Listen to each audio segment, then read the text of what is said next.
Les prises de position souvent spectaculaires de Donald Trump sur l'immigration peuvent laisser penser que les États-Unis ont fermé leurs frontières et se sont braqués sur le sujet.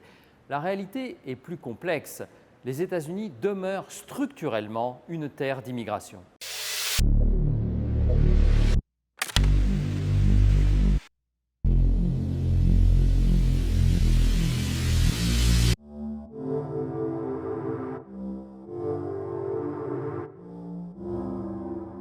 Les États-Unis sont presque par nature ouverts sur l'extérieur, parce qu'ils comptent 12 000 km de frontières terrestres, avec le Canada au nord, le Mexique au sud, et aussi 22 000 km de côtes sur l'Atlantique, sur le Pacifique, qui sont autant de portes d'entrée mécaniques pour l'immigration. Regardons d'abord les frontières terrestres.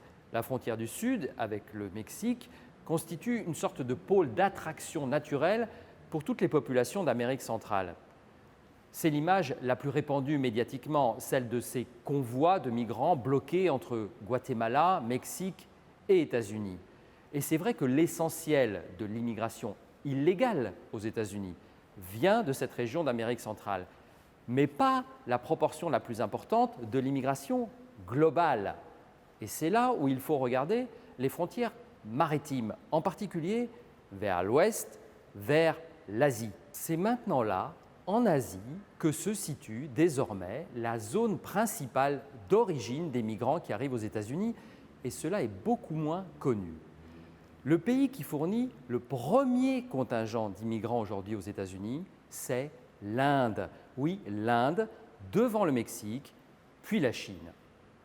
Aujourd'hui, la communauté d'origine hispanique, latino, constitue toujours la première communauté d'origine étrangère aux États-Unis, entre 16 et 19 millions de personnes, mais la communauté d'origine asiatique représente un volume quasiment aussi important et surtout, c'est cette communauté d'origine asiatique qui est en forte augmentation.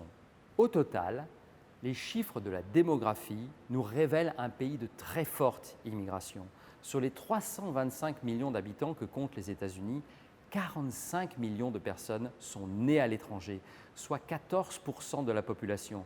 Et à ce total, il faut ajouter 11 millions d'immigrants en situation illégale. Chaque année, tenez-vous bien, chaque année en moyenne, 1 million de nouveaux immigrants arrivent aux États-Unis.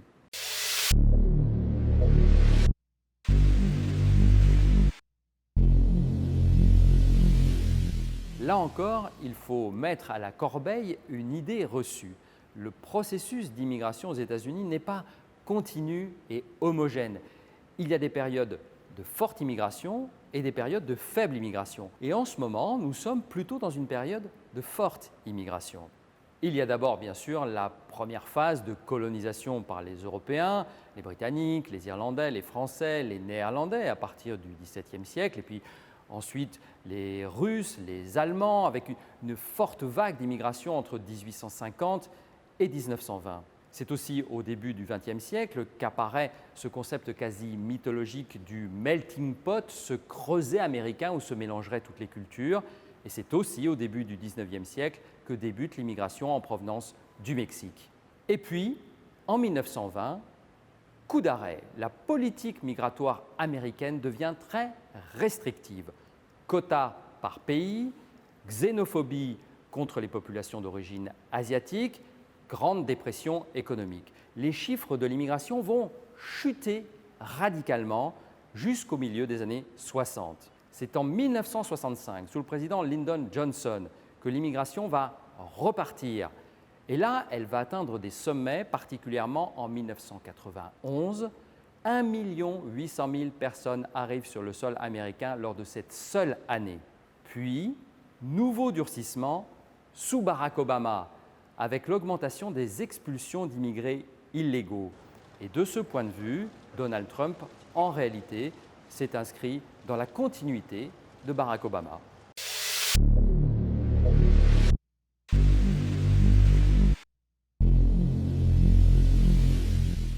Sur ce point, en revanche, il y a une particularité de Donald Trump. Pour lui, l'économie, on le sait, est au centre.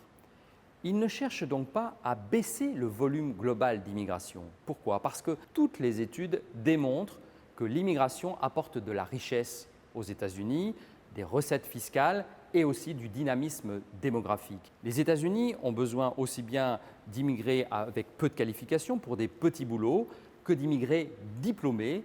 Les États-Unis importent beaucoup d'ingénieurs et les grandes entreprises américaines sont très favorables à des législations libérales sur l'immigration. Donc Donald Trump ne veut pas changer le volume global, il veut changer la nature de l'immigration. Depuis 30 ans et depuis un accord passé avec le Congrès sous Ronald Reagan, président républicain, le cadre général de l'immigration aux États-Unis, c'est le regroupement familial. Ça représente les 2/3 des arrivées. C'est à cela que Donald Trump veut mettre fin. Il veut diminuer le regroupement familial et favoriser l'immigration sur des critères économiques. Les compétences, les diplômes d'abord. Il veut plus de compétences, plus de cerveau pour que cela profite à l'économie américaine. Son objectif affiché, que ces diplômés représentent 60% de l'immigration. Et il veut aussi, au passage, supprimer la célèbre loterie, vous savez, qui chaque année attribue des cartes vertes d'immigrants à 50 000 personnes dans le monde. Sauf que cette réforme prônée par Donald Trump n'a pas abouti, ce qui nous conduit au droit.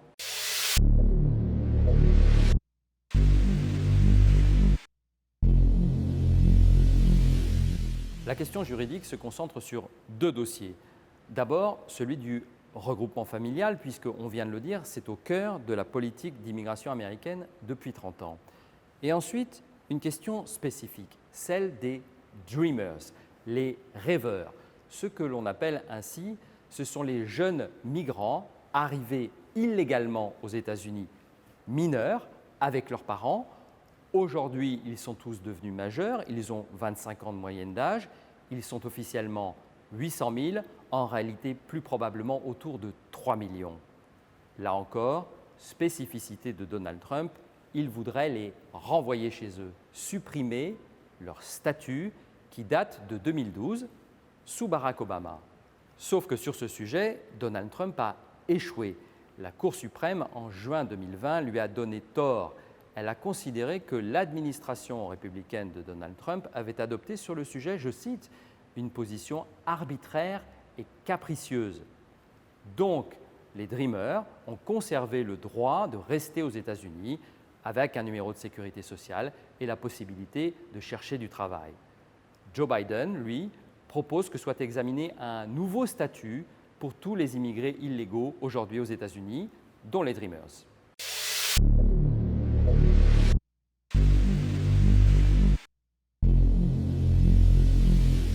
Sur ce point, les attentats de 2001 constituent un tournant.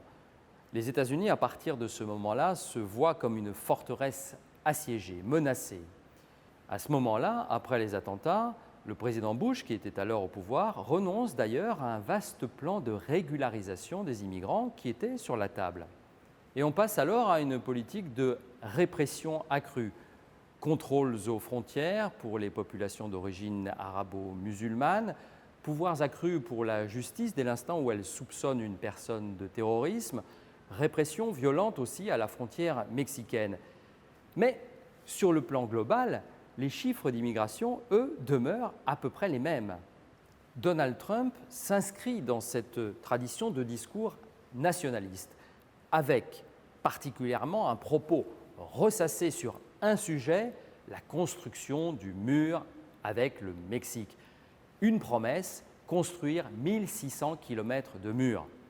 Résultat des courses, en réalité, il n'y a que 450 km de murs construits et l'essentiel a été construit avant Trump par les 3 présidents précédents, Obama, Bush, Clinton. Le discours de Trump sur le mur relève donc davantage du symbole, de la promesse électorale, de l'argument électoral. Mais dans les faits, rien n'a changé. En résumé, ces 4 années de présidence Trump n'ont pas constitué une rupture sur la politique d'immigration des États-Unis. Il y a eu beaucoup de discours, de propos sur la rupture, mais dans les faits, peu d'actes. Malgré la situation économique, malgré les menaces terroristes, l'immigration reste perçue par de nombreux Américains comme un atout et surtout, elle continue